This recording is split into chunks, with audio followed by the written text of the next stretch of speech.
Today's story, Destiny of Greenhaven, Part 3. After 3 days of relentless travel, Emma finally reached the outskirts of Greenhaven. However, the village that came into view was unrecognizable. What had once been a tranquil, picturesque hamlet nestled in the lush valley had been utterly transformed. Greenhaven had become a sanctuary of magic, a place where the very air crackled with mystical energy. The familiar cottages and winding paths had been replaced by grand arcane structures, their spires reaching for the sky, and shimmering wards that glowed with otherworldly light. To Emma's astonishment, there were no villagers living there anymore. Instead, the streets were bustling with mages, their robes adorned with symbols and runes, deeply engrossed in the study of spells and magic. They moved with an air of purpose and dedication, their every action a testament to their mastery of the arcane arts. The Nexus, once the heart of Greenhaven, was now a shadow of its former self. It had been transformed into a fountain, but unlike the natural source of magic it had once represented, every drop of water was being extracted by a mechanical contraption, leaving the once magical well dry and lifeless. Emma stood at the edge of this mystical haven, overwhelmed by the changes that had occurred. The village she had known had vanished, replaced by a realm of magic and mystery that seemed to have little place for ordinary life. As she stepped further into the enchanting but bewildering world of the new Greenhaven, she knew that her journey had taken a turn into the unknown. And the secrets she sought would be more elusive than ever before. As Emma searched for her home in the transformed Greenhaven, she was filled with a deep sense of foreboding. Her heart sank when she reached the location where her family's cottage had once stood, only to find it replaced by a storage facility for magical artifacts and texts. The realization that her childhood home was gone left a heavy ache in her chest. To understand the changes that had befallen her village, Emma began to explore the arcane towers and buildings that had sprouted in place of the familiar dwellings.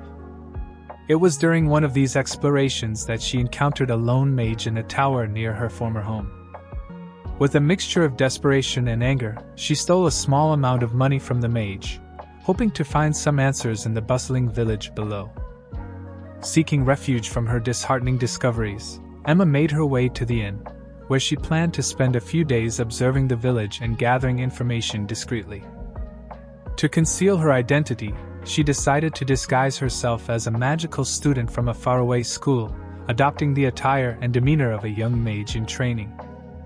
Over the course of her stay in the village, Emma engaged in quiet conversations with the mages and scholars who had taken over Greenhaven. She listened carefully, learning that 20 years ago, the first son of the king had ascended the throne. This new ruler had been deeply invested in the study of magic and had been aware of Greenhaven's unique properties as a source of magical energy. He had used the village to fuel his ambitious magical experiments, which had led to the transformation of the once peaceful community into a hub of arcane research and power. As Emma continued to gather information in Greenhaven while disguised as a magical student, she overheard hushed conversations and rumors circulating among the mages and scholars. It was during one such conversation that she learned of an upcoming visit by the king himself.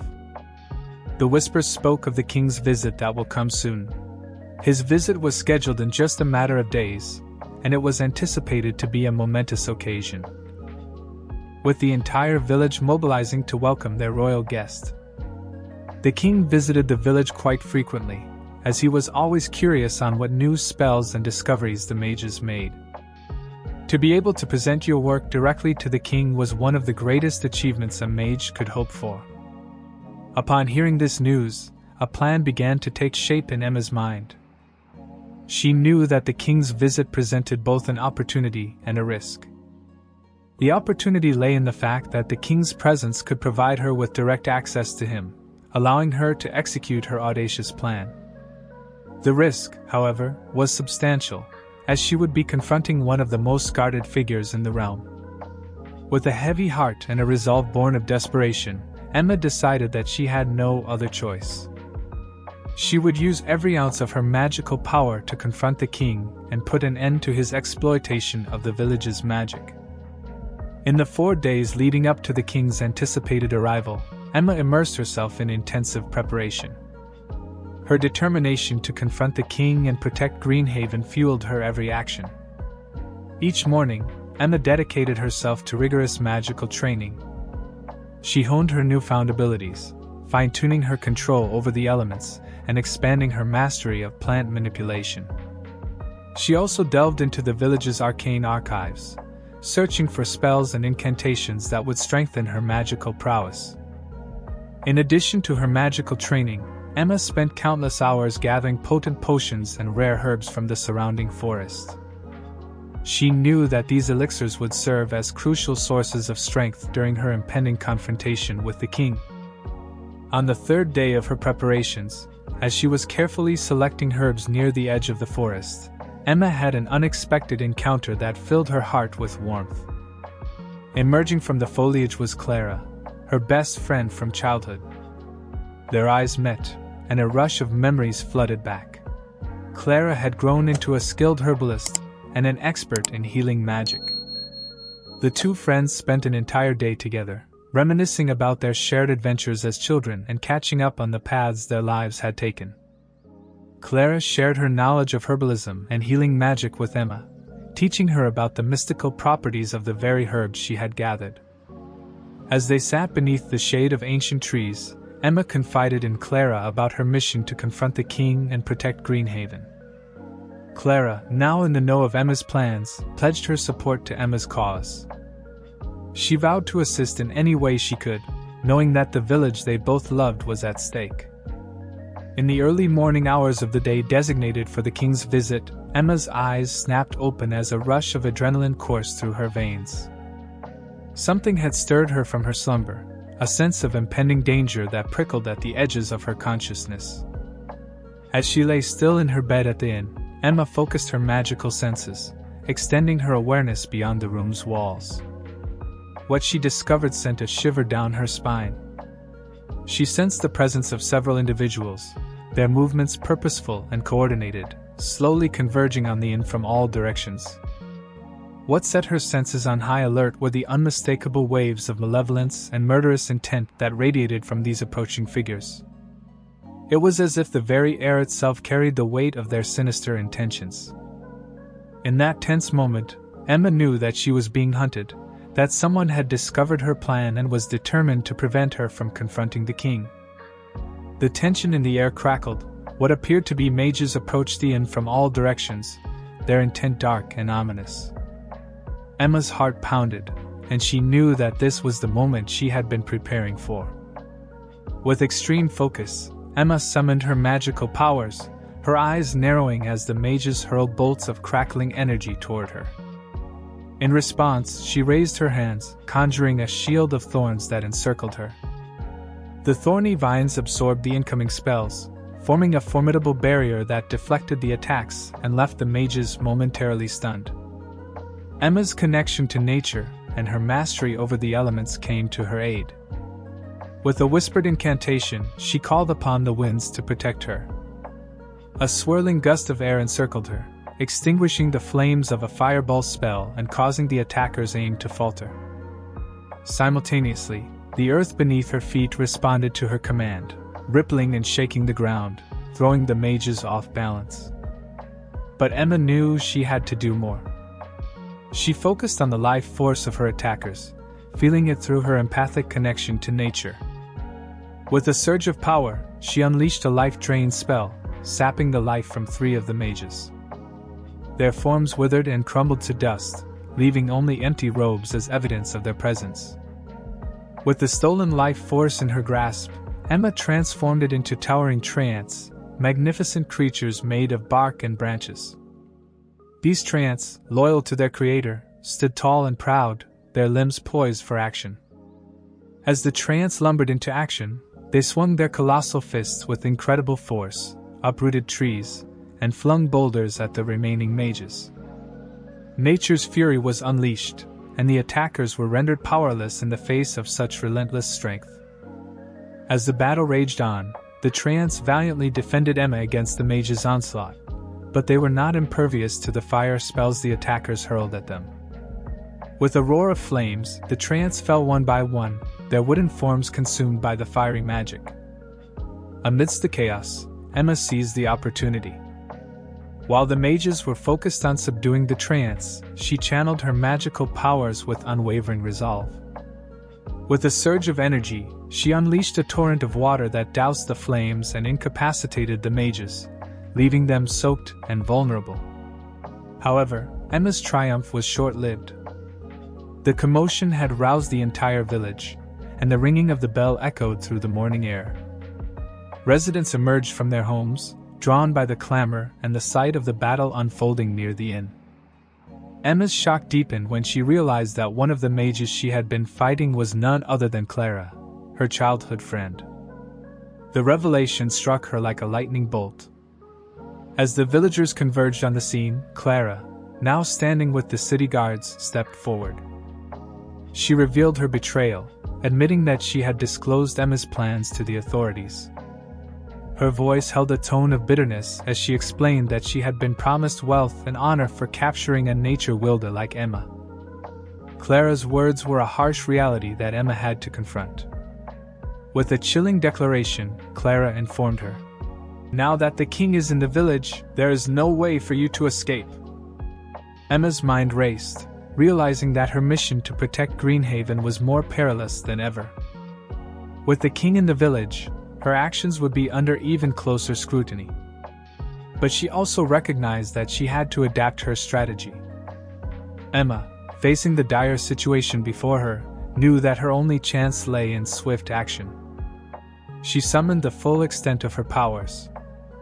Beneath her feet, a towering tree sprouted from the ground, lifting her high above the village and providing a vantage point from which she could survey the entire area.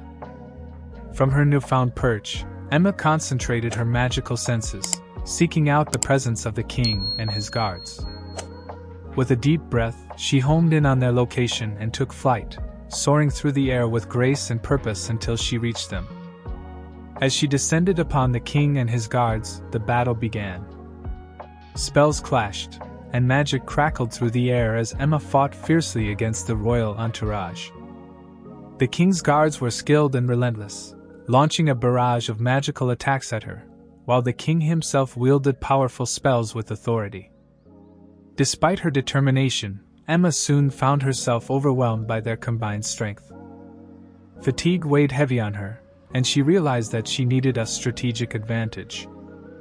With quick thinking, she retreated, flying back to the village's nexus, the source of magical power. At the nexus, Emma tapped into the magical stones that surrounded the pool, drawing upon their immense energy. With a wave of her hand and a whispered incantation, she summoned the tallest tree the world had ever seen. Its massive trunk rose high into the sky, its branches stretching far and wide. The towering tree came to life, its roots bursting forth from the ground with incredible force. It lashed out at the king and his guards, ensnaring them in a web of roots and vines. The guards were swiftly overcome, their magical defenses useless against the onslaught. The king, badly injured and entangled, could only watch helplessly as the roots and vines bound him tightly. Emma had succeeded in capturing the ruler who had exploited her village's magic for his experiments. The king, trapped and astonished by the turn of events, couldn't help but marvel at Emma's unique abilities.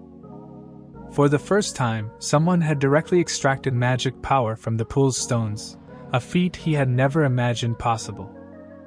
His astonishment turned into a proposal, as he saw a new opportunity to fulfill his ambitions. Desperation and cunning filled the king's eyes as he proposed an alliance with Emma. With her extraordinary powers, they could conquer not just the village but the entire continent, fulfilling the goals he had pursued through the experiments he had conducted in Greenhaven. Emma, however, had glimpsed the king's final intentions. She saw through his words and recognized the darkness of his soul. The king's ruthless exploitation of the village's magic and his willingness to subjugate others for his own gain had revealed his true character. With a heavy heart and a sense of duty to protect her village and the natural world she loved, Emma made a difficult decision. She drained the life force from the king, bringing an end to his dark ambitions. As Emma stood there, her gaze fixed upon the village that had been her home for so long, tears welled up in her eyes. The emotions within her were a tumultuous blend of sorrow and resignation. It was a moment of profound realization, a crossroads where her path diverged from that of her cherished childhood home. In the faint moonlight, the village appeared tranquil and untouched, its magic now held by the towering trees she had summoned. But Emma knew that her place in Greenhaven was no more. The village had evolved beyond recognition, and she had become something more than just a curious young girl with a thirst for adventure. She had become a guardian of nature, a wielder of magic, and a protector of the world's delicate balance. With a heavy heart, but a spirit steeled by her sense of purpose, Emma made the difficult decision to depart into the darkness of the night. Her footsteps were silent, and her departure was unmarked, but it was a moment of profound significance. She left behind the village that had been her home, her sanctuary, and her source of wonder. As she vanished into the depths of the forest, Emma carried with her the weight of her responsibilities. She understood that her true destiny lay in the embrace of nature itself, where her magic could flourish and her purpose could be fulfilled. Her resolve was unshakable, and she was determined to safeguard the natural world from those who would seek to exploit its magic, just as she had protected Greenhaven. Before leaving, as a final act of protection, Emma buried the nexus of Greenhaven deep below the ground. She concealed it from prying eyes and the attention of any other wrongdoers who might come seeking its power. It was a quiet farewell to the village she loved, a promise to keep its magic safe, and a solemn vow to carry on her mission as a guardian of nature wherever her journey might lead. If you've listened until now, make sure you like and subscribe, so you'll know when the next story comes around.